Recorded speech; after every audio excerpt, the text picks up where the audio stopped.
This is the Turk, a mechanical chess-playing robot from the 1700s that was basically unbeatable. It made its own moves, called checkmate, and even laughed in its opponent's face.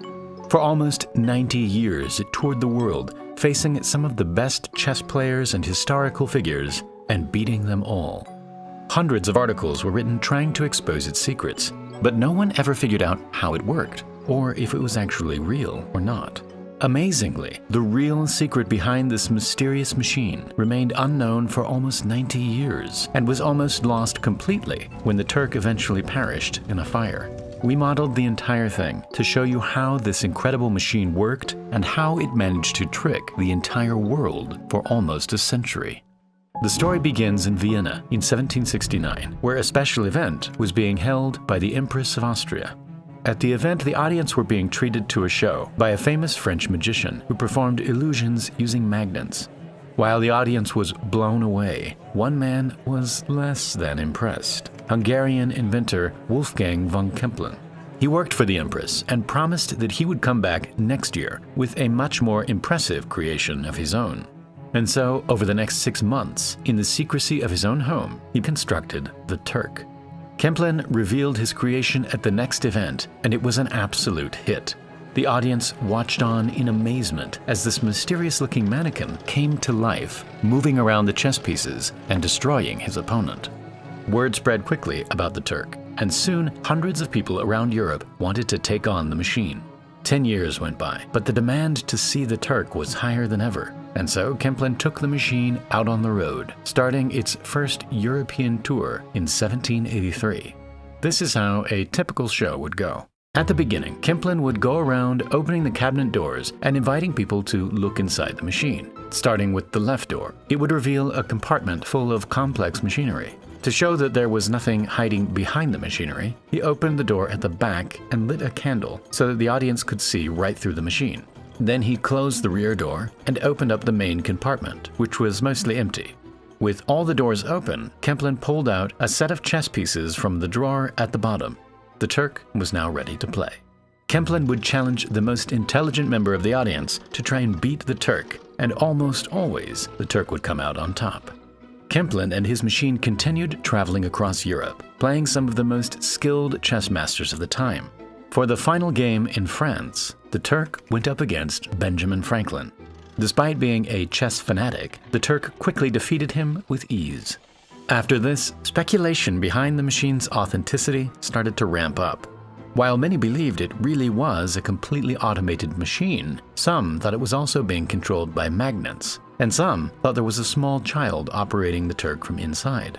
But Kempelen was determined to take the secret to his grave, and in 1804 he passed away at the age of 70. The Turk was eventually sold to a German inventor called Johann Maltzel for around $300,000. Over the course of several years, he figured out the Turk's secrets and took it back out on the road, this time finding even more success in America. But one day, after performing in Baltimore, an article was written in the local newspaper that appeared to give away the Turk's secret. 2 young boys had climbed onto the Turk's storage shed and saw Maltzel opening the cabinet and a man climbing out of it.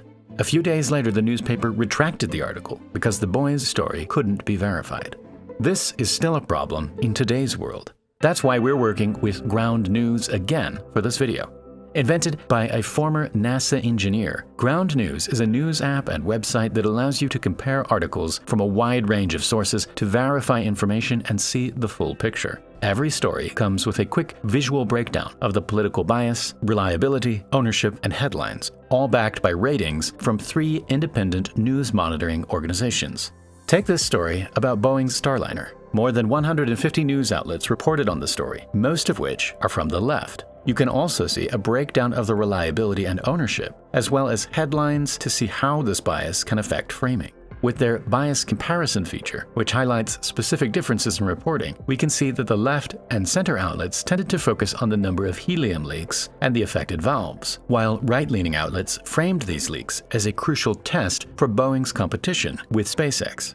One of our favorite features is their blind spot feed, which highlights stories underreported by one side of the political spectrum. For example, if you lean left, you probably missed this story on Boeing being blocked from increasing production of their airplane. For a more faithful and objective way to keep up with current events, click the link in the video description or scan the QR code to get 40% off the unlimited access plan. After figuring out the secrets behind his new machine, Maltzel took the Turk back out on the road. One of his first opponents was none other than Napoleon Bonaparte, who he defeated with ease. Maltzel and the Turk spent the next 20 years touring all the way from Boston to the Mississippi River and everywhere in between. The Turk was more popular than ever, but still nobody knew if it was real or not. Famous poet Edgar Allan Poe was invited to inspect the machine and ended up writing an essay on how he thought it worked. He thought that there was simply a man underneath the Turk's clothing that could see the chessboard and was making all of the moves. Maltzel spent most of the 1830s touring America and Cuba with great success. But while sailing back to the US, Maltzel suddenly died at sea, and the Turk and all of its secrets were now just waiting to be uncovered once it arrived back. The machine eventually fell into the hands of Edgar Allan Poe's physician, who had always been interested in the machine.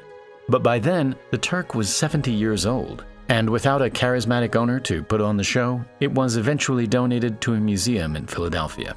It remained here for over a decade, until one day, a fire swept through and completely destroyed the Turk. It was no doubt one of the best-kept secrets in the world. It traveled everywhere, constantly under scrutiny from the world's brightest minds. And yet, even through multiple owners, it managed to take its secrets all the way to the end. It seemed like the secrets behind the Turk would remain unknown forever. But a year later, the son of the Turk's last owner published an article that would finally reveal the truth. These are the secrets behind the Turk. As it turned out, the Turk wasn't automated at all, and was in fact operated by a chess master hidden inside the machine at all times. The fake machinery and the bottom drawer didn't extend all the way to the back of the cabinet, and so there was space for the operator to sit with his legs stretched out under a fake floor. Before the left door was opened, the operator would slide forward on a movable chair into the main compartment, closing behind him a secret door. The presenter would then open the rear door and show the audience that there was nothing but machinery inside. As the presenter closed the rear door, the operator would slide back into his original position, closing another door behind him and in front of him. The presenter would then open up the front and rear doors to the main compartment to allow the audience to see inside. Having seen right through the whole machine, the audience would now have full belief that no one could be hidden inside the machine. The doors were then locked, and the Turk was ready to come to life. The operator would slide back into the main compartment and open a hidden door inside the Turk's body, revealing a candle, a chessboard, and a mechanical lever which would control the Turk's arm. The lever was in fact a clever pantograph mechanism, using strings that would mimic the exact movements of the Turk's arm. It had a pointer, which the operator could lift to raise the arm and twist to close the Turk's fingers. By moving the pointer over the chessboard, it would move the Turk's hand over the exact same square on the real chessboard. But how did the operator see the moves his opponent was making? Above the operator was a fake ceiling that could be taken down to reveal the bottom of the real chessboard. Under each square was a small magnet dangling from a copper wire. The chess pieces themselves also had magnets in their base, and so the magnets would get pulled up wherever there was a chess piece. As his opponent picked up a chess piece, the corresponding magnet would drop and wobble for about 30 seconds, allowing the operator to see what piece had moved and replicate it on his own chessboard. To this day, the original operator of the Turk is unknown, but during Metzel's tours, the machine was operated by an impressive list of chess masters, all of whom kept their part of the secret. Over the course of its 90-year career, the Turk played hundreds, if not thousands, of games, and won almost all of them. Amazingly, the story of these young boys seeing an operator climb out of the machine was almost certainly true. But the Turk went on to keep its secret for another 30 years.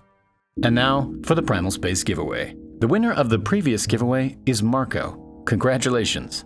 In the next video, we'll be giving away this awesome Mechanical Turk poster. All you need to do is sign up at the link below, like the video, and leave a comment saying how you thought the Turk actually worked. Thank you very much for watching, and I'll see you in the next video.